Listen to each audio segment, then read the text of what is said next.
Whew, let's talk night weaning.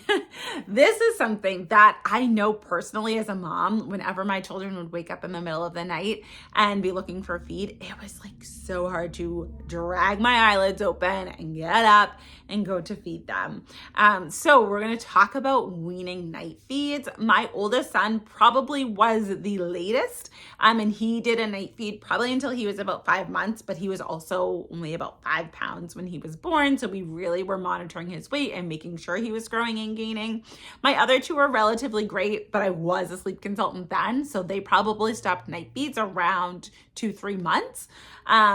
So the first thing that we need to do when we're determining if we are ready to gently wean night feeds is determine if they are ready. The best way to do that is to think about their age, think about their weight, think about if they've had any concerns with weight gain in the past, and definitely check in with their pediatrician. My general rule of thumb when I'm writing a sleep plan for a family is if a child is 6 months and or 13 pounds, then I do not include a night feed in their sleep plan. Some children could hit that 13 pounds way earlier than 6 months. Some children hit it a lot later. It really depends on the child and kind of what the concerns are. So the first thing is that we just need to know, are they actually ready to no longer have any night feeds? Because if they do still need them for their nutrition, we want to make sure that that is the first priority, that they are growing, they are gaining, they are getting all of the ounces that they need. I do have in my night weaning course, it talks about more detail about exactly how to know if they're ready. It has a little rundown of the things to think about and the things to do to make sure that they actually are ready physically and metabolically to be able to sleep 10 to 12 hours without needing a feed. The second thing to think about is how you're going to actually do it.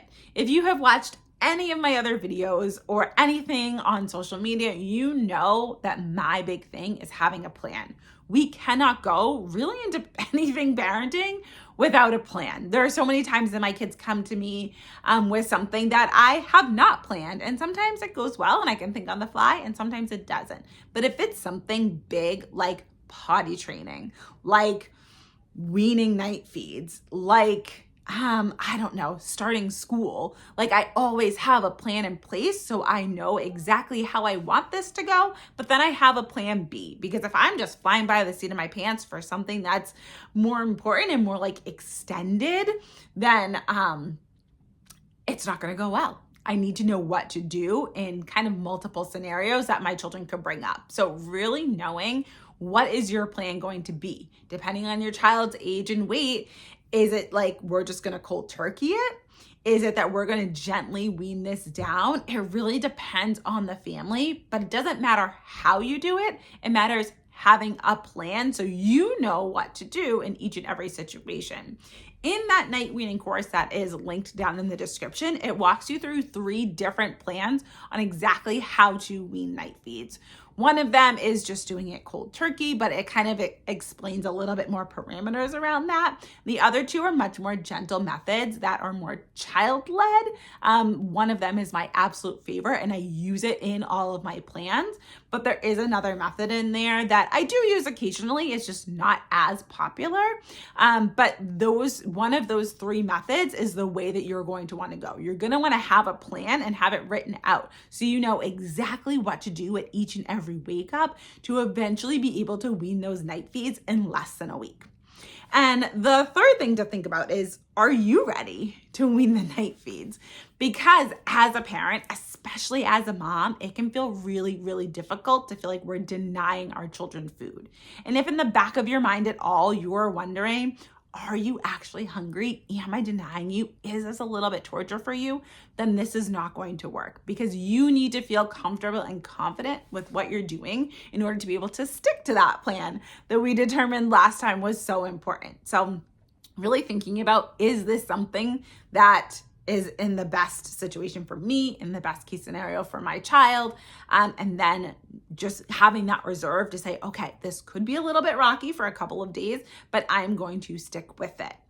Generally, if a child is able to go through the night 3 nights in a row without needing a feed, they no longer need that night feed. I would not reintroduce a night feed at any point unless they were super sick, risking dehydration, wasn't eating during the day, things like that. But other than those extreme cases, I would not reintroduce a night feed after your child has been night feeding free for 3 days, because it's only going to confuse them with, I did all this work, I learned how to get back to sleep without the night feeding, and now it's being introduced again. I'm not really sure why, because they're not going to relate that, oh, this was special because we're at grandma's house. This is special because we're in a hotel. They're just going to know, oh, we're doing this again. This is really cool. I love this.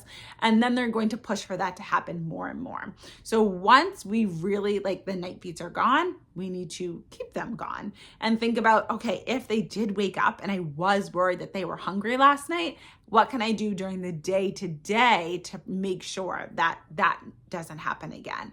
Do you give them more ounces, give them more food, give them a bedtime snack, rearrange the way that dinner and bedtime and snacks are happening? Really thinking that through so you know, okay, in the future, what can I do to avoid this next time? So if you want those step-by-step methods to wean night feeds in less than a week, generally it happens sooner than that, but the week I can give you that guarantee.